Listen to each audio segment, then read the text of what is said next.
Gundafar, we are in the middle of a war. Your place is at the front lines by my son's side. Pray tell, what provokes your unwarranted return to the palace?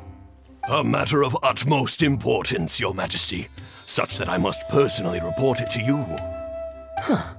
Outdoor theater. Looks fun.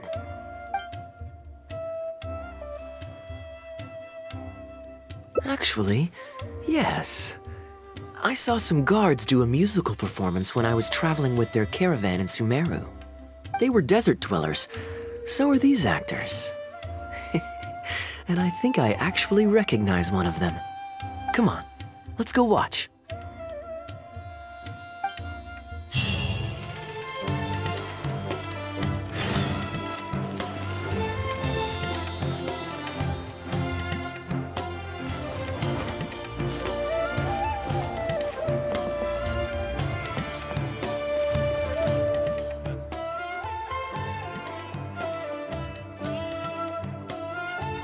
Your Majesty, not only has God bestowed the throne upon you, but your beloved son, Prince Kubad, has led our brave warriors to victory against Frasyav's army.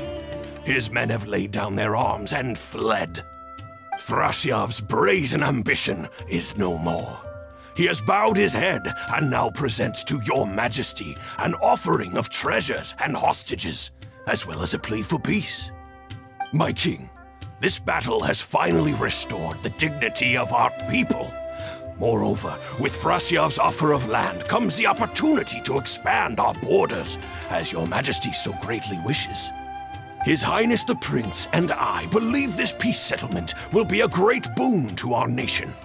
It is for this reason alone that I have removed my armor and made haste back to our halls from the front lines. My king, what say you to this proposal? Ah, it's the tale of Prince Kubad. Ever heard this one? Don't worry, I still remember the general plot. Let me fill you in on the background while the king deliberates. The main characters are the brilliant Prince Kubad and his war-hungry father, King Kabus. The one talking to the king right now is Gundafar, the prince's tutor. When the prince was young, the king was deceived by a malicious rumor that the prince had mistreated his stepmother. He demanded that the prince walk through a blazing fire to prove his innocence. Miraculously, the prince emerged unscathed, thus proving his innocence. But the seeds of doubt had already been sown in the king's mind. Now uneasy in the presence of his mistrustful father, the prince requested to be sent away to the battlefield where he would fight against Frasyav's army. That's the enemy general we heard them mention just now. This is the part where the prince has won the war and decided to forge a peace with the rival nation. He wrote a letter recommending peace to his father. Oh, it looks like the king's made up his mind. Let's keep watching. Frasyav lost because he did not have the blessing of God. Our God will always watch over us and punish our enemies. Once the bells of war have begun to toll, they shall not cease until the blood of our enemies fills the land. There can be no victory until the last enemy soldier has fallen. If Kubad still wishes to be my son and hold the intaglio I bestowed upon him as proof of his royal blood, then he must obey my command. Your Majesty, I must caution that a nation destroyed is not a fallen city writ large. Now, the loss of one city strikes fear into the hearts of our enemies, compelling them to accept defeat and cede land in exchange for peace. If, however, we insist on bringing a whole nation to its knees, then so long as a single person is left standing, they will see us as their sworn enemy, and one day return to us tenfold the pain that we have inflicted on their nation and family. My king, a people is to their nation as wild grass to the open prairie. Though we burn down the whole field and spare not one blade of grass, roots continue to grow unseen beneath the surface.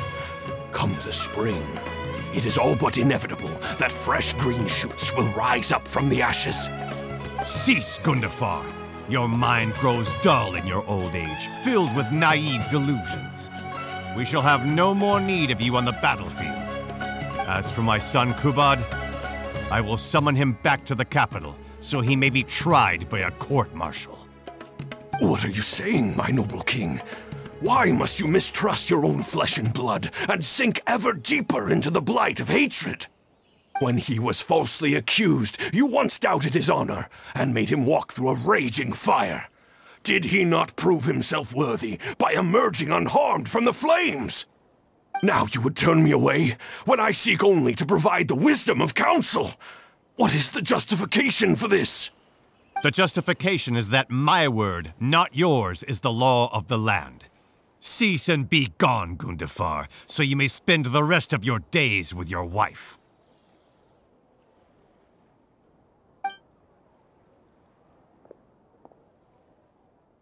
What has become of the king that I served with my life? Fanaticism has robbed him of all reason and wisdom. Peace is surely the most favorable path for our nation, yet he refuses to accept it. I must think of a way to seize control of the army back from the hands of my wayward son, that they might continue the fight to the end. Perhaps the first task should be this. I shall send a loyal contingent of warriors to eliminate Frosyav and the hostages he has sent to our palace. Brilliant acting, Darbil. I saw you approaching us in the middle of the scene. I was worried that my performance would be subpar and you'd think I was just making a fool of myself. Not at all. Far from it. Actually, let me introduce you. This is Darbil, the actor for King Caboose. When we first got to know each other, he was still a guard for one of the merchant caravans. Seems like he's now made the switch to full-time acting. Nice to meet you. Any friend of Kaeya's is a friend of mine. To be perfectly honest, I wasn't making all that much as a mercenary. It felt right to me to get away from the danger and live a more stable life. I was already pretty good at telling stories, so I just recruited a few friends and started performing shows all over the country. Full disclosure, we had to put this little stage together using whatever wood and cloth we could borrow. It's really low budget. Anyway, we're all good enough at acting to get through the motions, but none of us are any good at coming up with a script. Everything we tried to write just sounded off somehow. So I got a student from the academia to adapt an old story I knew to make it more appealing to our audience. What do you think? Passable? I could tell that you've had someone tighten up the lines. They turned out very nicely. Ah, that's good. Well, as you can see, even now, we still don't have much of an audience. Don't suppose you'd be interested to see the rest of the show? Sure, why not? I don't have anything pressing lined up. And I don't think the Traveler does either. Tickets for 2, please. How much would that be? There's no need for tickets. You could just get some food from Jafar Tavern. We've worked out an arrangement with them. We've actually found a sponsor for this performance, too. He's not too happy about the poor turnout, though. I doubt we'll be able to keep him for the next performance. A real pity. But what can you do, huh? Darbil Asgar still hasn't shown up for the next scene. We should get his costume and sword out so they'll be ready to go the moment he gets here. My apologies. I have to get ready for the upcoming scene. I'll see you from the stage.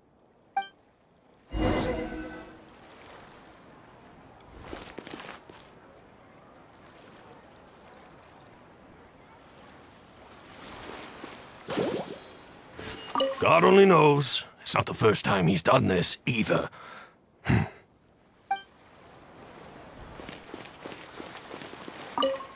Where in the 7 nations is that little twerp? The next scene is about to begin. Talk to the bartender if you want to drink.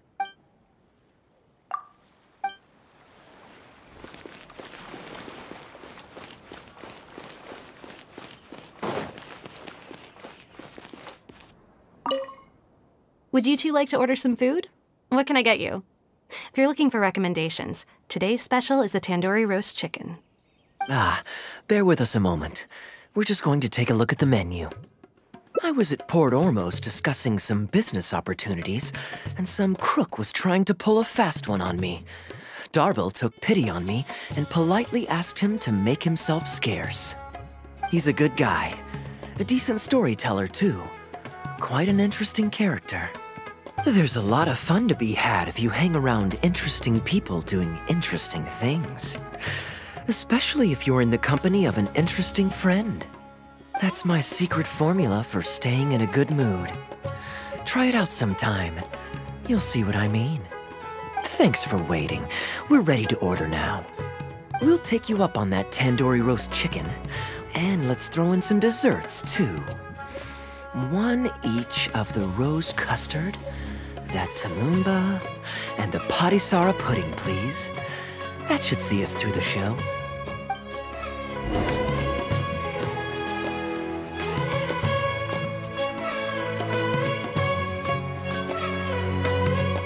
Your food's on the way. It'll just be a few more minutes.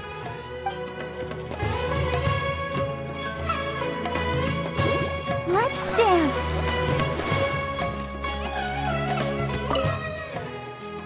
We've got good seats, close to the stage, but also not too crowded. We can watch the show as we eat. If I remember correctly, the next scene should focus on the prince. But I won't spoil it for you.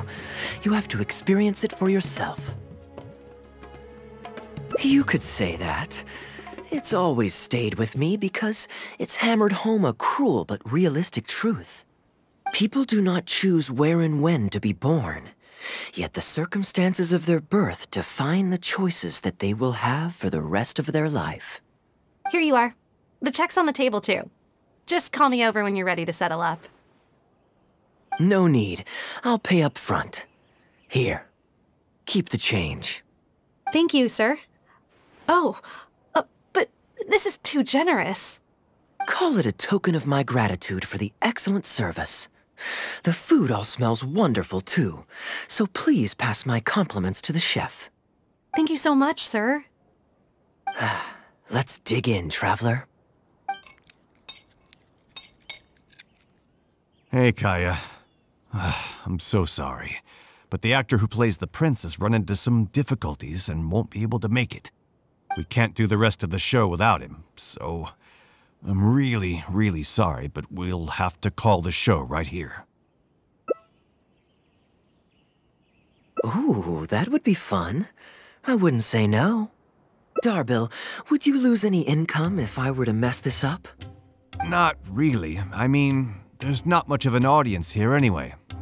I wouldn't want to take too much of your time, though. Don't worry about that.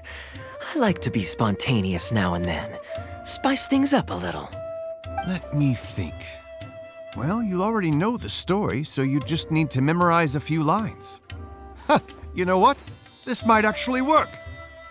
Wait, but Kubad has a specific costume he's supposed to wear, and there's no way you'd fit into it. Switching actors is one thing, but wearing street clothes on stage would really ruin the immersion.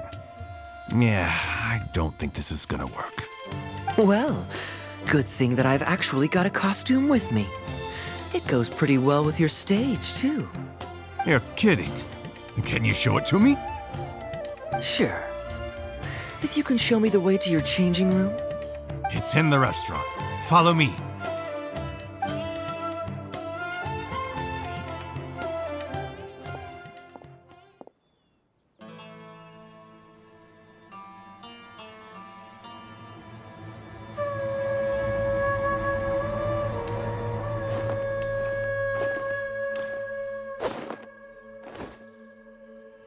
Gotta say, I think I actually look pretty dapper in this. It's a pity I don't have many opportunities to wear it in public.